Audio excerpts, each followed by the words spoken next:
Say you, say me, say for always, indirect and direct, naturally.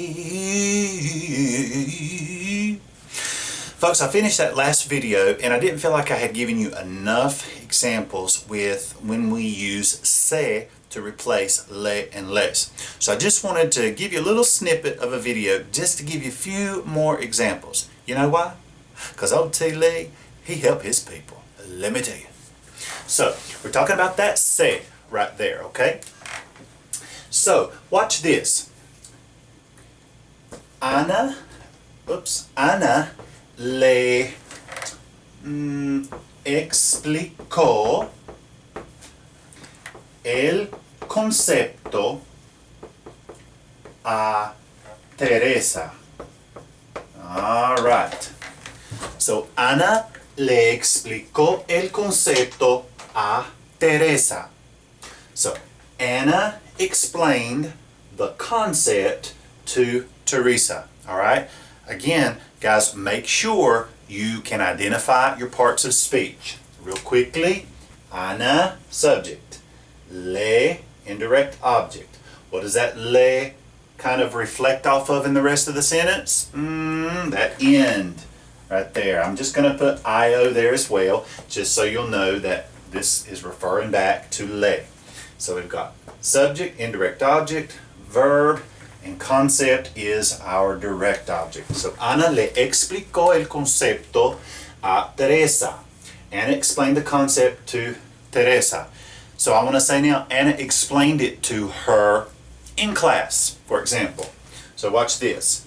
Ana se lo explicó en la clase. So Anna explained it to her in class. Anna explained it to her in class. Again, since from the beginning I know that we're talking about Teresa, down here when I say Anna explained it to her, well, it's implied that we're referring to Teresa. But if you're afraid someone wouldn't understand who it is that Anna explained the concept to, you could right here, Ana se lo explicó a Teresa en la clase. You could do that. You don't have to, but you could. Okay? So the main point of this particular video is to show you again the se lo. If you remember, our indirect objects are first, our direct objects are second, right? Well, if you look at the original sentence, our indirect object is a le. But remember, from the previous video I told you, you can't have le lo or le la or anything that has two L's side by side. So we get rid of that le and we use se, okay? And let me give you another example after you copy this down. Some of you still might be copying, all right? So again, make sure you're identifying those parts of speech, guys. That will be of the utmost importance for you when you're doing activities or doing tests or anything that is going to require a grade or practice, whatever it might be. Identify those parts of speech. Remember, your subject always has to match up with your verb. Your subject always matches up with your verb. In the long sentence, or the full form context sentence, normally your indirect object is first and then your direct object is somewhere later in that sentence, okay? However, in that simplified form, you have your subject and then your indirect object, direct object, and then that verb, okay? Just a little bit of sentence structure to keep in mind. All right, now watch this. It's very important, guys, for you to, again, keep your direct objects and your indirect objects clear. Because if you don't, you might switch the order of them around in the second shortened sentence, or you might mislabel one of the objects. So you got to be careful, okay? That's very, very important. Watch this. Ana nos sirvió el pan. Ana nos sirvió el pan. So Anna served us bread. Anna served us bread. Again, that sirvió, that is a past tense, and in some later videos we'll get into that.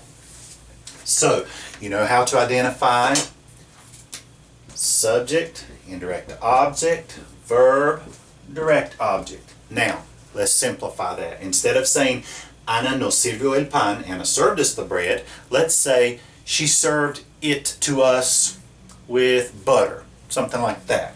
So, Ana nos lo sirvió con mantequilla. Okay?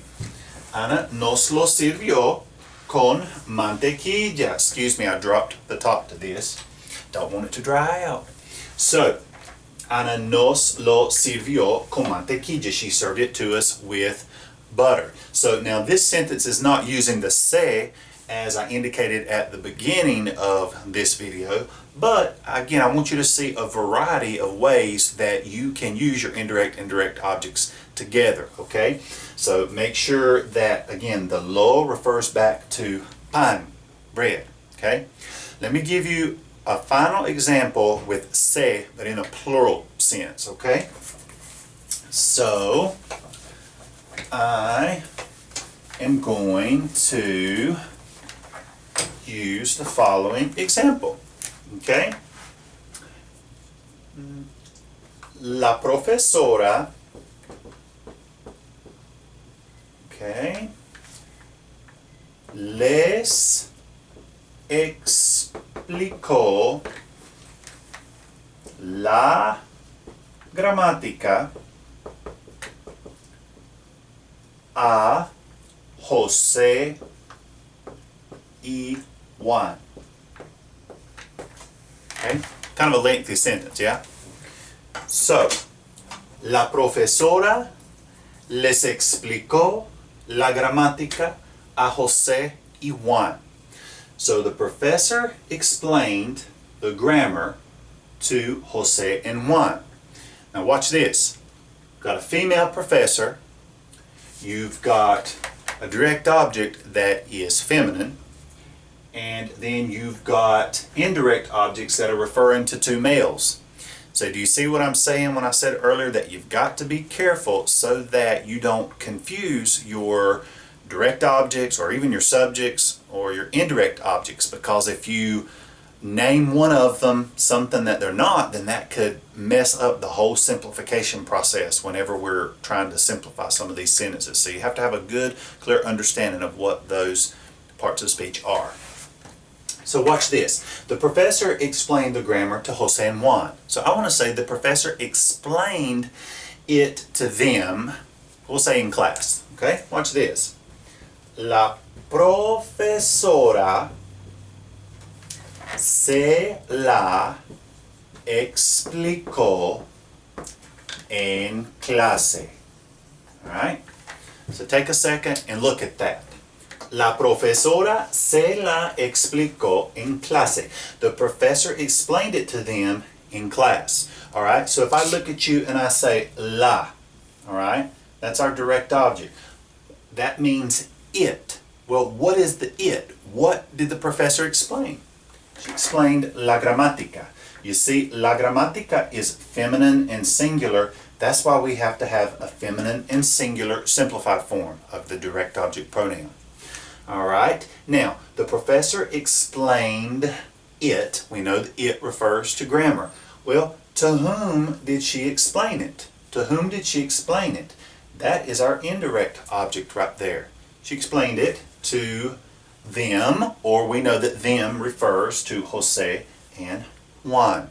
Alright, so la profesora se la explicó en clase. Again, if you wanted to include their specific names, alright, you could put right up here a Jose y Juan if you wanted to, but you don't have to because it's pretty obvious from the context. Alright, so again guys, make sure that you're understanding the structure of the sentence, and remember you have your original sentence and then you have your simplified sentence, okay?